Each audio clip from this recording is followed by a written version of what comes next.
Hello दोस्तों, आज मैं आपको बताऊंगा एप्लीकेशन ऑफ गॉस लॉ के बारे में। Today's we are going to discuss application of Gauss law. बहुत ही इत्मीनान के साथ मैं आपको बताऊंगा, बहुत ही अच्छे तरीके से आपको बताने और समझाने की मैं कोशिश करूंगा। दोस्तों, गॉस लॉ के बारे में हम ऑलरेडी डिस्कस कर चुके हैं। ये इक्वेशन आई थी हमारे पास इलेक्ट्रिक फ्लक्स की, E.ds is equal to Q enclosed by epsilon naught. मतलब किसी भी क्लोज सरफेस के साथ जो इलेक्ट्रिक फ्लक्स लिंक करता है उसका फॉर्मूला ये आता है जो गॉस लॉ ने बताया था। It's a very most popular law which is valid only for the closed surface. Highly symmetrical cases के लिए ये काम करता है। तो इसकी एप्लीकेशंस हैं, बहुत वन बाय वन मैं आपको बताने की कोशिश करूँगा, ठीक है। तो हमारी फर्स्ट एप्लीकेशन है आज electric field intensity at a point due to point charge. Let's suppose we have a point charge and due to this point charge we have to calculate the value of electric field intensity at some certain distance से r। मान लो let's suppose मेरे पास ये कोई point charge है, से capital Q मान लेता हूँ मैं इसको। At a certain distance r from the charge Q से point P we have to calculate the value of electric field intensity at this point P from the charge Q। Separation कितना है? r distance पे electric field intensity हम निकालेंगे। अब मैंने आपको बताया था जिस भी पॉइंट को हमें कंसिडर करना है, जिसको हमें स्टडी करना है, उस पॉइंट से होता हुआ हमारा एक गॉसियन सरफेस जाएगा। एक इमेजिनरी क्लोज्ड सरफेस हमें लेके चलना है। सर वो सरफेस कैसा होगा? वो उस चार्ज के नेचर पे डिपेंड करेगा कि चार्ज हमारा किस टाइप का है। चार्ज पॉइंट है कि चार्ज डिस्ट्रीब्यूटेड है, ठीक है। अब यहाँ पे हमारे पास चार्ज कैसा है? पॉइंट चार्ज है। तो जो हमारी जो इमेजिनरी सरफेस होगी, क्लोज्ड सरफेस, और we can say Gaussian surface, वो कैसी होगी? यहाँ के लिए क्या होगा? गॉसियन सरफेस की खूबसूरती मैं बताऊँ आपको। सबसे मेन बात, वो इमेजिनरी सरफेस होती है और क्लोज्ड सरफेस होती है।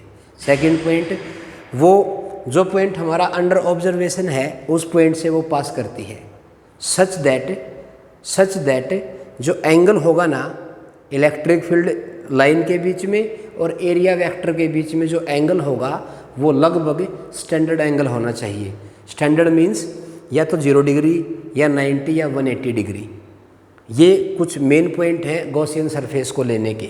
जिस पॉइंट को स्टडी कर रहे हैं उस पॉइंट से उसकी सरफेस पास होनी चाहिए, और इलेक्ट्रिक फील्ड में और एरिया वेक्टर में जो एंगल बनेगा वो स्टैंडर्ड एंगल होना चाहिए।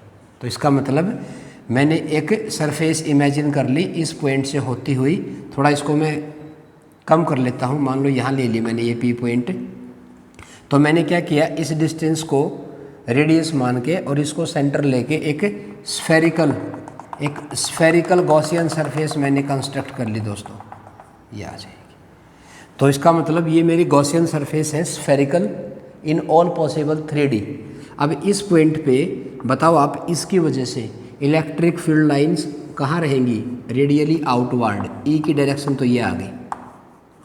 अब मैंने बताया था एरिया एलिमेंट हम ऐसे लेके चलेंगे गॉसियन सरफेस पे कि जो एंगल है वो स्टैंडर्ड आए। It means value is the maximum, the value of electric flux will be maximum. तो मैंने क्या किया, मैंने एक छोटी सी सरफेस कट कर ली यहाँ पे। There is some small surface element, इसको मैंने मान लिया DA। It is a small area element. We know area is a vector quantity. Area is a vector quantity. तो मैंने बताया था एरिया वेक्टर की डायरेक्शन कैसे होगी? एरिया वेक्टर की डायरेक्शन सरफेस के परपेंडिकुलर होगी, like that. It is the direction of area vector. अब बताओ मुझे, what is the angle between E and DA? Sir 0 degree. We are using Gauss law. तो क्या बोलूँ? According to Gauss law, closed surface E dot D S equal to Q enclosed by epsilon naught. ये formula होता है ना, इसी को use करने वाले हैं। अब ई डी एस को जब आप ओपन करोगे तो आपके पास आएगा E D S cos theta under closed surface equal to Q enclosed by epsilon naught. अब थीटा कितना है 0, तो कोस 0 कितना हो जाएगा 1, तो ई डी एस। अब एक बात बताओ आप, ई है जो आर डिस्टेंस पे है, वो आर डिस्टेंस यहाँ भी ले सकता हूँ, वो आर डिस्टेंस में इधर भी, क्योंकि सिमिट्री है ना दोस्तों, तो ई की वैल्यू हो वो कांस्टेंट आ जाएगी। कांस्टेंट मीन्स मैंने इसको इंटीग्रेशन से बाहर निकाल लिया, E D S equal to, ये चार्ज कौन सा आता है एनक्लोज्ड। एनक्लोज्ड मीन्स कल भी मैंने आपको बताया था प्रीवियस डिस्कशन में, it is that charge which is exist या lies inside the Gaussian surface that is equal to plus q by epsilon naught. अब बताओ क्या कर दूंगा पूरे के लिए इसको इंटीग्रेट। अब ये जो स्मॉल जो मैंने एरिया एलिमेंट लिया है, मैं क्या कर दूंगा पूरे के लिए इसको इंटीग्रेट, और लिमिट क्या होती है स्फीयर के सरफेस एरिया 4πr²। तो मेरा कहने का मतलब ये है e इंटू 4πr², वो नीचे आ जाएगा, तो q by 4π epsilon not r², ये वैल्यू आ जाएगी दोस्तों। तो किसी भी पॉइंट चार्ज की वजह से जो इलेक्ट्रिक फील्ड इंटेंसिटी का फॉर्मूला आता है वो आता है kq/r²। अगर मैं इसका ग्राफ और डिपेंडेंसी बताता हूँ तो ए की डिपेंडेंसी कैसी होगी 1/r²। ग्राफ का नेचर कैसा होगा पैराबोलिक, तो ग्राफ कैसा जाएगा, अगर मैं आपको ग्राफ बताना चाहूँ तो graph is something like that. अगर ये मेरी वैल्यू ई है, ये आर है, तो ग्राफ बनेगा मेरा ये आ जाएगा ई इनवर्सली विद r²। क्लियर है ना दोस्तों। सेकंड एप्लीकेशन की तरफ बढ़ते हैं। Due to infinite charged rod और वायर, ठीक है, जैसे मान लो ये मेरे पास एक इनफाइनाइट, ये थिन है दोस्तों, थिन है, मैं थिन का केस लेके चल रहा हूँ अभी। तो ये कोई वायर है मान लो मेरे पास ऐसे, ठीक है, और ये जो इनफाइनाइट जो मैंने वर्ड यूज़ किया है, हमें पता है infinity is a relative term. Infinity क्या होती है, एक infinity is a relative term. तो इसका मतलब अगर इस पे चार्ज कैसे बिखरा हुआ है लैम्डा कूलम्ब पर मीटर से, lambda is the linear charge density, और इस पे मान लो चार्ज है वो डिस्ट्रीब्यूट कर रहा है यूनिफॉर्मली, ठीक है। अब की बार मैंने पी पॉइंट यहाँ ले लिया दोस्तों आर डिस्टेंस पे, ये कोई मेरा पी पॉइंट है। अगेन वही क्या, electric field intensity, we have to calculate the value of electric field intensity. क्या करेंगे, again we construct a Gaussian surface. तो अपनी स्क्रीन को पोज करके ध्यान से बताओ कैसा सरफेस यहाँ पे कंस्ट्रक्ट हो सकता है, बोलो दोस्तों। आर डिस्टेंस इधर भी आ सकती है, बोलो। अगर ये मान लो कोई वायर है, ये मान लो कोई वायर है, तो आर डिस्टेंस इधर हो सकती है, इधर हो सकती है, इधर हो सकती है, इधर हो सकती है, इधर इधर इधर। तो कैसी सरफेस बनेगी, स्फेरिकल तो बनेगी नहीं, तो कैसी सरफेस बनेगी, सिलेंड्रिकल सरफेस बनेगी। तो दोस्तों अब मैंने बोला था जो गॉसियन सरफेस होगा वो उस पॉइंट ऑफ ऑब्जर्वेशन से पास करेगी, उसकी सरफेस उस पॉइंट से होके पास करेगी, यानी कि ऐसे ऐसे ऐसे एक इमेजिनरी सरफेस में कंस्ट्रक्ट करने वाला हूं दोस्तों।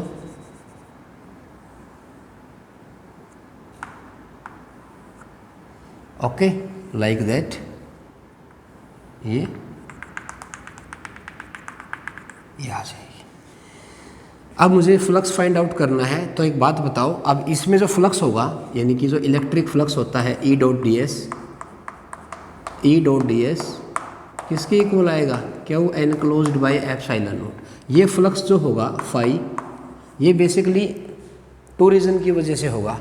एक तो रहेगा फाई ड्यू टू कर्ड की वजह से, और एक रहेगा फाई ड्यू टू फ्लैट की वजह से। मैंने इस सिलेंडर को दो रीजन में डिवाइड कर दिया, फ्लैट पोर्शन में और कर्ड पोर्शन में। तो बताओ भाई, अब मैं उसे यहाँ पे एरिया एलिमेंट, अब एक बात बताओ आप, अब ये पॉजिटिव चार्ज अगर यूनिफॉर्मली डिस्ट्रीब्यूट कर रहा है कंप्लीट वायर के ऊपर, तो इलेक्ट्रिक फील्ड लाइन इधर ऐसे होंगी, इधर ऐसे होंगी, इधर ऐसे होंगी, और अगर मैं इस साइड लेके चलता हूँ तो direction of E is something like that, ये डायरेक्शन ऑफ ई आ जाएगा दोस्तों। तो बताओ, अगर मैं बात करता हूँ कर्व्ड पोर्शन पे, तो मैंने एक छोटा सा सरफेस एलिमेंट ले लिया ऐसे, ये जो सरफेस एलिमेंट है इसका एरिया वेक्टर किधर होगा, इसका ई भी इधर होगा और एरिया वेक्टर भी इसका इधर ही होगा दोस्तों। और अगर मैं इधर ले लेता हूँ तो ई ऐसे है, और एरिया वेक्टर अगर मैं यहाँ ले लेता हूँ छोटा सा, तो वो नीचे आएगा डी ए, और इस वाले का भी एरिया वेक्टर वो ऊपर जाएगा डी ए, और इलेक्ट्रिक फील्ड ऐसे होगी। इसका मतलब फ्लैट पोर्शन के अबाउट फ्लक्स में कितना कंट्रीब्यूशन होगा, 0 होगा, because angle between area vector and electric field lines is 90 degree. तो इसके अबाउट फ्लक्स कितना आ जाएगा, 0। इसके अबाउट कितना आएगा, मैक्सिमम फ्लक्स। तो इसका मतलब ई में और डी ए में कितना एंगल है, 0 डिग्री। तो दोस्तों क्या लिखूँ मैं यहाँ पे, मैं लिखूँगा ई। अब मैंने जब इसको ओपन कर दिया तो अब मैं यहाँ पे क्लोज का सिंबल नहीं लगाऊंगा दोस्तों। क्लोज होता है जब कंप्लीट पैक को हम लेके चलते हैं। अब मैंने सिलेंडर को 2 रीजन में बाइफरगेट कर दिया, curved region is a different, और फ्लैट रीजन को मैंने अलग कर दिया। अब फ्लैट का 0 हो गया, तो अब यहाँ पे मैं ये वाला सिंबल यूज़ नहीं करने वाला हूँ, ध्यान से सुनना मेरी बात को। तो यहाँ पे ई डी एस आ जाएगा, ई डी ए आ जाएगा, that is equal to Q enclosed by epsilon not.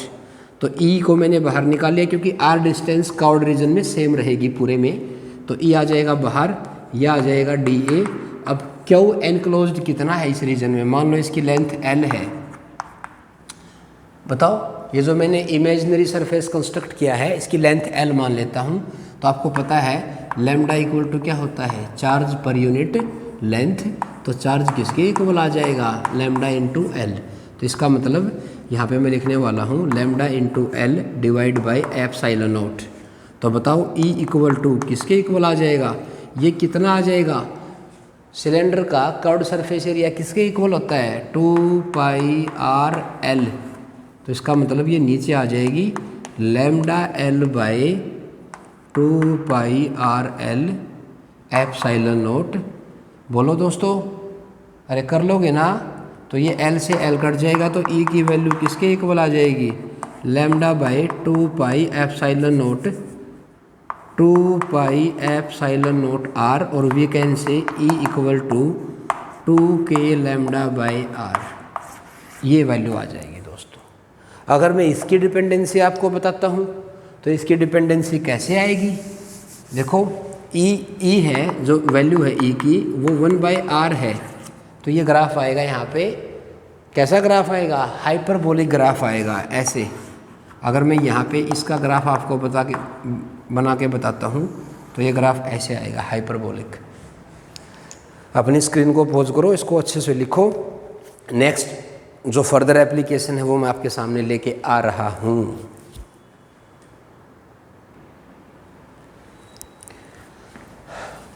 हाँ जी दोस्तों, हमारी जो थर्ड एप्लीकेशन है वो है electric field intensity at a point due to thick infinite charged wire और रोड। वो मैंने बताया था यहाँ पे, वो था थिन के लिए। थिन के लिए कितना आया, 2k lambda by are, thin के लिए। अब हम बात करते हैं थिक, और थिक में फिर 2 केस बनेंगे, वो होलो है कि सॉलिड है। अगर मैं होलो लेके चलता हूँ, मान लो ये कोई सिलेंडर है मेरा, होलो सिलेंडर है, जो पाइप हम बोलते हैं होलो पाइप, ठीक है ना, रोड है लेकिन वो होलो है अंदर से, तो चार्ज कहाँ होगा, केवल उसकी सरफेस पे होगा।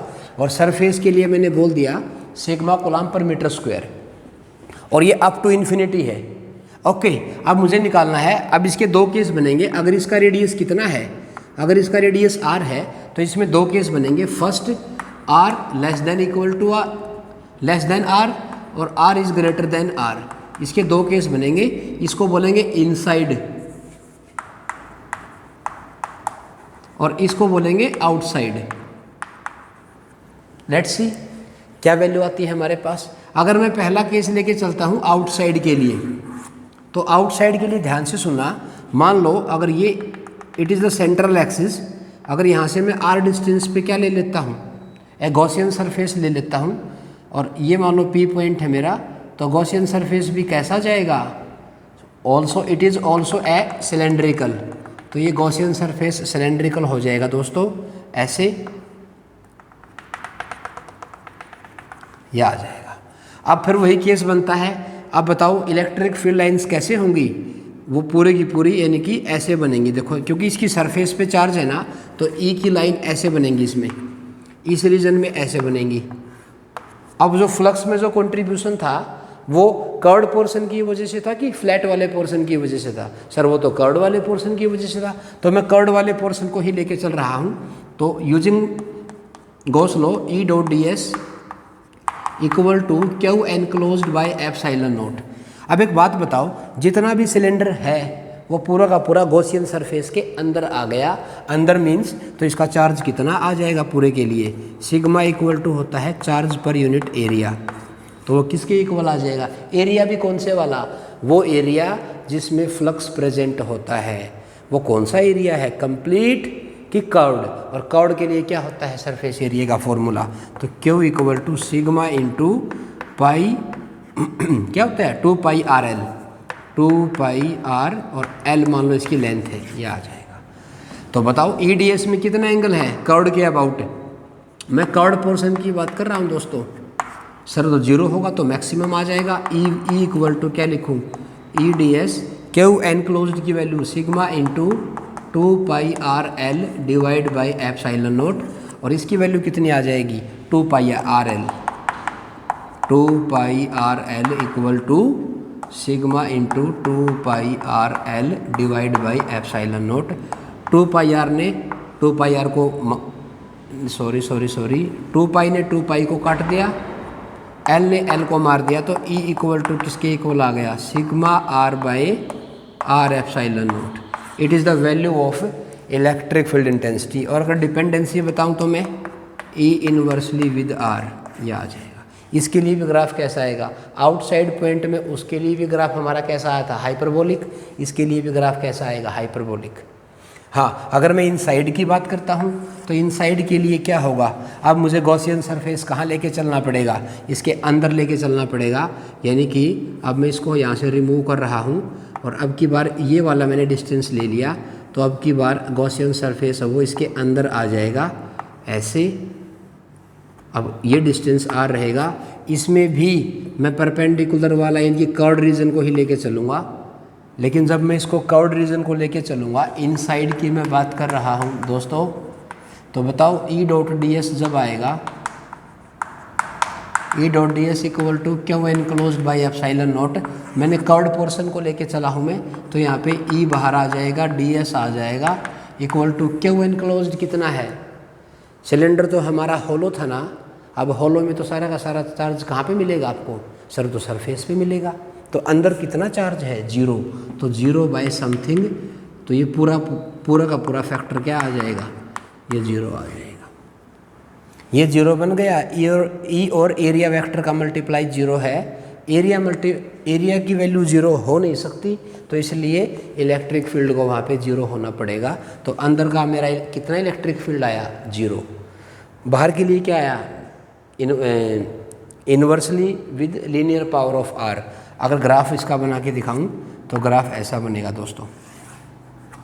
अगर ये मेरी ई की वैल्यू है और ये आर की वैल्यू है, तो ये यहाँ पे ले लेता हूँ सरफेस के लिए आर इक्वल टू आर, यहाँ पे आर लेस देन आर, इधर आर ग्रेटर देन आर। तो बताओ दोस्तों क्या रहेगा? इस रीजन में तो ई क्या है? जीरो है। इस रीजन में ई कैसे है? ई इनवर्सली विद आर, ये आ जाएगा दोस्तों। ठीक है, अब मैं बात करता हूँ सॉलिड वाले के लिए। ध्यान से सुनना मेरी बात को, इसको मैं अपनी स्क्रीन को पॉज कर लो, इसको नोट कर लो। अब मैं सॉलिड के लिए बात कर रहा हूँ। अच्छा, एक छोटी सी बात मैं आपको बताऊँ, अगर ये सॉलिड होता ना, अगर ये सॉलिड होता और मैं आउटसाइड वाले पॉइंट के लिए बात करता, तो ये सेम चलता सारा का सारा। होलो हो या सॉलिड हो, आउटसाइड के लिए तो वो दोनों में सेम ही चलेगा। तो आउटसाइड के लिए क्या होगा? जो भी अब इसकी खूबसूरती क्या है आउटसाइड वाले के लिए? इसमें चार्ज हो अंदर भी रहेगा, लेकिन जब मैं आउटसाइड वाले पॉइंट को डील कर रहा हूँ ना, तो वो पूरा का पूरा चार्ज कहाँ आ गया? गॉसियन सरफेस के तो अंदर ही आएगा ना।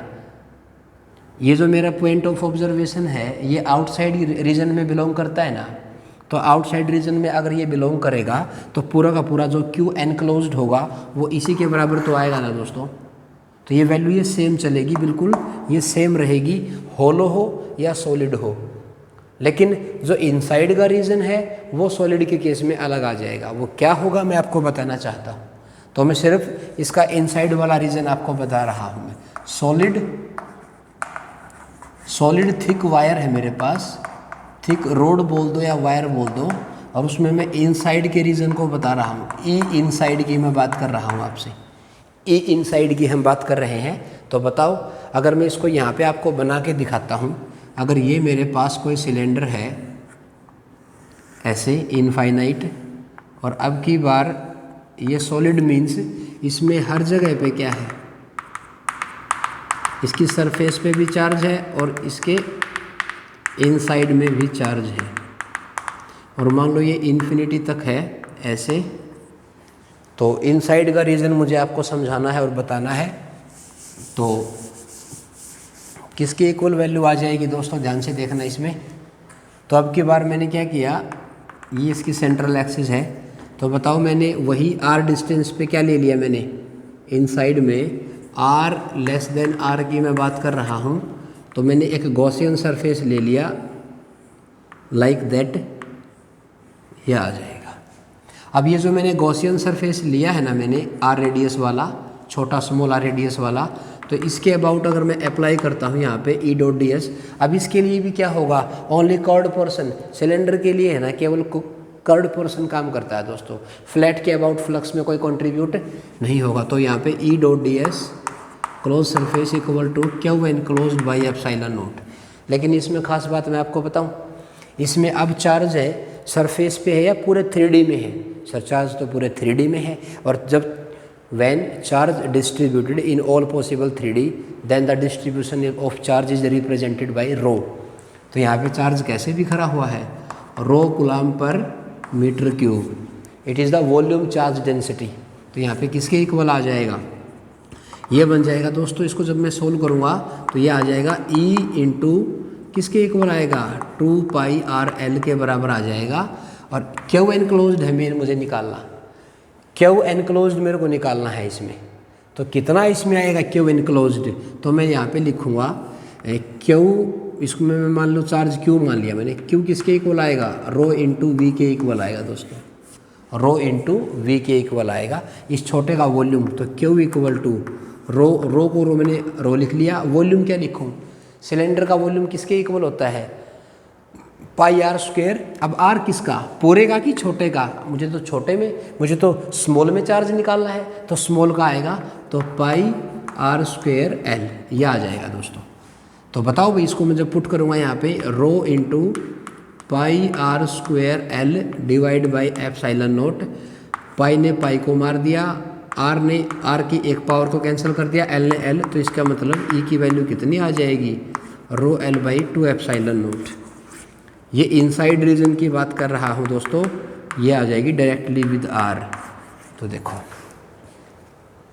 इसमें ये e की डिपेंडेंसी ऐसे आती है। हाँ, आउटसाइड के लिए वो सेम चलेगा, आउटसाइड के लिए सेम, बल्कि मैंने तो इस सिग्मा को लेके बता रखा है, बल्कि मैं आपको बता ही देता हूँ दोस्तों क्या वैल्यू आएगी। सेपरेशन के हिसाब से बताया था मैंने आपको, सेपरेशन के हिसाब से कैसे वेरी करता है। अब एक बात बताओ आउटसाइड के लिए मैं बात करता हूँ। अब आउटसाइड में क्या होगा, इधर बना देता हूँ मैं। आउटसाइड के लिए अगर मैं बात करता हूँ, ये मेरा सिलेंडर था और इस पे चार्ज कंप्लीट वॉल्यूम रीजन में यूनिफॉर्मली डिस्ट्रीब्यूट कर रहा है up to infinity, radius is r। अब की बार मेरा जो पॉइंट रहेगा वो रहेगा आउटसाइड के लिए इधर। तो यहाँ से होता हुआ मैंने क्या ड्रॉ कर दिया, सर ये तो गॉसियन सरफेस ड्रॉ कर दिया, ये आ जाएगा। अब जो इलेक्ट्रिक फ्लक्स होगा और एरिया वेक्टर होगा वो दोनों के दोनों ऐसे ही तो होंगे ना दोस्तों। तो बताओ क्या लिखूँ मैं, simply E D s close surface equal to Q enclosed by epsilon naught. तो यहाँ से ई को बाहर निकाल दिया, सरफेस एरिया किसके इक्वल लिखूँ, 2πr_L। ये बताओ अब कितना आएगा, अब बताओ कितना आएगा। क्या होता है, क्यू किसके इक्वल होता है, रो इंटू वी। अब वॉल्यूम किसका, वॉल्यूम अब बताओ, जो गॉसियन सरफेस मैंने लिया है ना, उसमें जितना भी चार्ज था मेरे पास, जितना भी वॉल्यूम था उस रोड का, वो सारा का सारा किसके अंदर आ गया? गॉसियन सरफेस के अंदर। इसमें तो केवल मैंने इस वाले पोर्शन का बताया था आपको, क्योंकि हम डील ही इस पोर्शन को कर रहे थे, लेकिन अब की बार पूरे को मुझे बताना पड़ेगा। तो मैं लिखूँगा rho into pi r square L, ये आ जाएगा दोस्तों, divide by epsilon naught. L ने एल को मार दिया, पाई ने पाई को मार दिया, तो बताओ ई की वैल्यू किसके इक्वल आएगी? Rho r square divide by 2r epsilon naught, ये आ जाएगा दोस्तों। कर लोगे ना आप इसको? तो देखो ई की डिपेंडेंसी बताओ कैसे आई, 1/r आ जाएगी। ये है दोस्तों। तो ये था मेरा थिक वायर के लिए, थिक वायर के लिए। अब अगर मैं बात करता हूँ नेक्स्ट, अपनी स्क्रीन को पोज करके इसको अच्छे से नोट कर लो दोस्तों। अब मैं बात करता हूँ electric field intensity. Electric field intensity due to thin infinite charged sheet.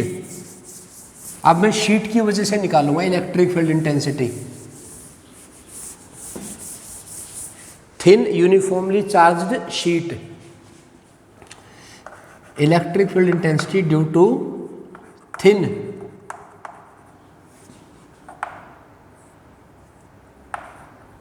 Infinite charged sheet, thin sheet. Thin sheet की वजह से मुझे वैल्यू को आपको बताना है। तो देखो दोस्तों, मान लो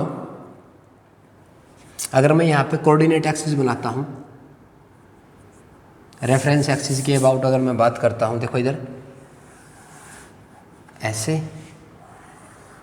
ऐसे और ये मान लो ऐसे। तो मैंने शीट को बना दिया, ये मान लो एक्स एक्सिस है, ये मान लो वाई है, ये मान लो जेड एक्सिस है। तो मैंने शीट को बना दिया ऐसे। बात को ध्यान से सुनना मेरे को।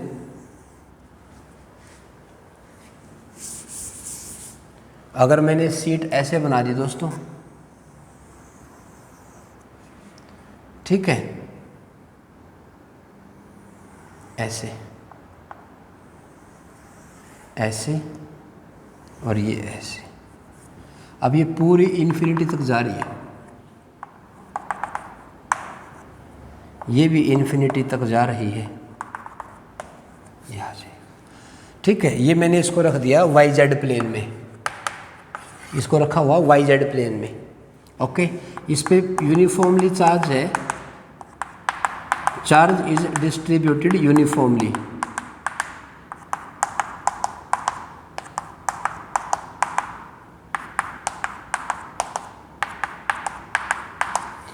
चार्ज यूनिफॉर्मली डिस्ट्रीब्यूट कर रहा है सर, कैसे? सिग्मा कूलम्ब पर मीटर स्क्वायर से। और ये इतनी थिन है, इसका जो इलेक्ट्रिकल इफेक्ट होगा वो लाइन इधर भी जाएंगे और इधर भी जाएंगे। यानी कि अब मैंने एक पॉइंट ले लिया यहाँ पे, पी पॉइंट। दोस्तों ये पी पॉइंट इधर भी हो सकता है, ठीक है। तो मैंने इधर ले लिया। तो अब बताओ मुझे कैसे इसमें वैल्यू को सोल्व आउट करना है। तो अगेन मुझे गॉसियन सरफेस लेके चलना पड़ेगा। और मैंने बताया था अब की बार भी हमारा सिलेंड्रिकल गॉसियन सरफेस जाएगा, जो ऐसे आएगा दोस्तों। सिलेंड्रिकल गॉसियन सरफेस होगा हमारे पास ऐसे और ये ऐसे, ऐसे सिलेंड्रिकल गॉसियन सरफेस बनेगा ऐसे दोस्तों, ऐसे, ठीक है। ये मान लो एरिया ऑफ क्रॉस सेक्शन, इसका मैंने ए ले लिया, तो इसका भी area of cross section A होगा। और ये इसका कर्व्ड रीजन है। अब बताओ, अब इलेक्ट्रिक फील्ड लाइंस कैसे जा रही हैं सर? अब की बार तो ऐसे जा रही हैं। अब की बार फ्लक्स में जो कंट्रीब्यूट करेगा वो कौन सा एरिया करेगा, फ्लैट कि कर्व्ड? अब की बार सर, अब की बार तो फ्लैट वाला एरिया काम करेगा, क्योंकि कर्व्ड तो क्या रहेगा, ई में, और उसमें कितना एंगल होगा, 90 डिग्री। तो जो इलेक्ट्रिक फ्लक्स की वैल्यू आएगी E dot D S equal to Q enclosed by epsilon naught. ये कौन से वाला होगा, फाई कर्व्ड और फाई फ्लैट। तो अब की बार ये वाला जीरो हो जाएगा, फ्लैट वाला काम करेगा। अब वो कितना होगा, अब दोनों के दोनों इफेक्ट यहाँ पे मैं कॉमन लेके चलूँगा इधर, और ये एरिया वेक्टर भी ऐसे आ जाएगा। तो इन दोनों को जब मैं ऐड करूँगा तो मेरी वैल्यू किसके इक्वल आ जाएगी, टोटल फ्लक्स जो होगा, क्योंकि इधर से भी बाहर निकल रही है, इधर से भी बाहर निकल रही है, तो we know flux is a scalar quantity, तो डायरेक्ट ऐड कर देंगे इसको हम। तो क्या लिखूँ दोस्तों, मैं लिखूँगा यहाँ पे 2EA, ई है और एरिया पूरे का ए आ जाएगा और इसका भी एरिया ए आ जाएगा। तो 2EA equal to Q enclosed कितना है, क्यू एनक्लोज्ड कितना है इस रीजन में, सिग्मा इंटू ए। तो यहाँ पे sigma into A divide by epsilon naught, A ने ए को मार दिया, E equal to sigma by 2 epsilon naught. दोस्तों ये जो डिस्टेंस थी ना रोड से, ये आर डिस्टेंस थी मान लो, लेकिन जो मेरा फॉर्मूला आया है ना वहाँ पे आर तो है ही नहीं ना, तो इसका मतलब इनफाइनाइट शीट की वजह से जो इलेक्ट्रिक फील्ड इंटेंसिटी आएगी ना वो कांस्टेंट वैल्यू होगी, वो सेपरेशन पे डिपेंड नहीं करेगी, it is the constant value. तो इसके लिए जब मैं प्लॉट बनाऊंगा तो इसका ग्राफ सेपरेशन के साथ कैसे आएगा, इसका ग्राफ कुछ ऐसे बनने वाला है, अगर मैं आपको बताऊं ऐसे, अगर ये मेरी ई की वैल्यू है और ये मेरा अगर सेपरेशन है तो इसकी वैल्यू हमेशा कांस्टेंट रहेगी, और वैल्यू क्या लिखूं, सिग्मा बाई एप्सिलॉन नोट। और अगर रीजन मेरा नेगेटिव हो जाएगा तो वो ऐसे आ जाएगी दोस्तों, बट रहेगी अभी भी कांस्टेंट ही, रहेगी अभी भी कांस्टेंट ही रहेगी, ये आ जाएगी। और अगर मेरा नेगेटिव सिग्मा है, ये तो है पॉजिटिव सिग्मा के लिए, ये रीजन प्लस का है तो ये रीजन माइनस का है, because electric field is a vector quantity, तो डायरेक्शन उल्टी हो जाएगी। अगर मेरा नेगेटिव सिग्मा होता तो ये नीचे आती और ये ऊपर आ जाती। कर लोगे ना इसको दोस्तों। तो ये थी एप्लीकेशन ऑफ गॉस लॉ, लेकिन इसमें है ना अभी कुछ पोर्शन पेंडिंग है। कौन सा पोर्शन, स्फीयर वाला पोर्शन। मैं स्फीयर का पोर्शन का एक अलग लेक्चर लेके आऊँगा और बहुत ही शानदार तरीके से आपको बताने की कोशिश करूँगा। स्फीयर वाला जो पोर्शन है ना दोस्तों, उसको मैंने अपने तरीके से अलग निकाला हुआ है। इनफैक्ट मैं आपको इलेक्ट्रिक फील्ड इंटेंसिटी के साथ साथ आपको इलेक्ट्रिक पोटेंशियल भी निकालना सिखाऊंगा और पोटेंशियल एनर्जी भी निकालना सिखाऊंगा। इसलिए जो स्फीयर वाला पूरा पोर्शन है ना, उसको मैंने अलग निकाल के रखा हुआ है। तो थोड़ा सा पेशेंस बना के रखो, बहुत ही अच्छे तरीके से नेक्स्ट सेशन में मैं उसी को लेके आने वाला हूँ। ठीक है, अपनी स्क्रीन को पॉज करो, चैनल को लाइक शेयर सब्सक्राइब कर दो, बेल आइकन को प्रेस कर दो, और जो भी डाउट आता है कमेंट सेक्शन में जाके आप मेरे से डिस्कस कर सकते हो। और जो भी मैं आपको लेक्चर डिलीवर करता हूँ, पढ़ाता हूँ बोर्ड पे, उसका आपको PDF लिंक डिस्क्रिप्शन में गिवन है। तो दोस्तों और क्या बच गया। ठीक है, तो अपनी मेहनत को, अपनी तैयारी को ऐसे ही रखो और एक पॉजिटिव एनर्जी के साथ आगे बढ़ो दोस्तों। ठीक है ना, क्योंकि सिचुएशन इतनी पेंडेमिक सिचुएशन हो रखी है, कोविड का दौर चल रहा है। ठीक है, और बच्चों की पढ़ाई है, आपको पता है, आप तो खुद पढ़ ही रहे हो, आप कौन से दौर से गुजर रहे हो। 10th के एग्ज़ाम नहीं हुए, डायरेक्ट बच्चे प्रमोट कर दिए, क्या उनका बेस होगा। तो जैसी भी आपको फैसिलिटी मिल रही है, जहाँ से भी आप पढ़ रहे हो, तो प्लीज़ उसको प्रॉपरली यूटिलाइज़ करो। ठीक है, और मैं सिर्फ, मेरा एक ही ऑब्जेक्टिव है, जो नीडी बच्चे हैं मैं वहाँ तक पहुँच जाऊँ। तो प्लीज़ आपका जो भी फ्रेंड सर्कल है वहाँ तक आप इस वीडियो के लिंक को भेजें, लाइक शेयर सब्सक्राइब करें। और एक टीम वर्क होता है दोस्तों, वैसे ही एक अकेला आदमी कुछ नहीं कर सकता, इसमें एक टीम वर्क होता है कि पूरी टीम अगर काम करती है, पूरा ग्रुप काम करता है, तो उसमें क्या पता कहाँ से कहाँ इंसान चला जाता है। तो प्लीज़ अगर मेरा तरीका आपको सही लगता है, समझ में आता है, तो please support me and like share and subscribe my channel. और ये मेरा चैनल नहीं है, ये हम सभी का चैनल है दोस्तों। तो प्लीज़ सपोर्ट मी और अपना साथ ऐसे ही बना के रखने के लिए थैंक यू सो मच।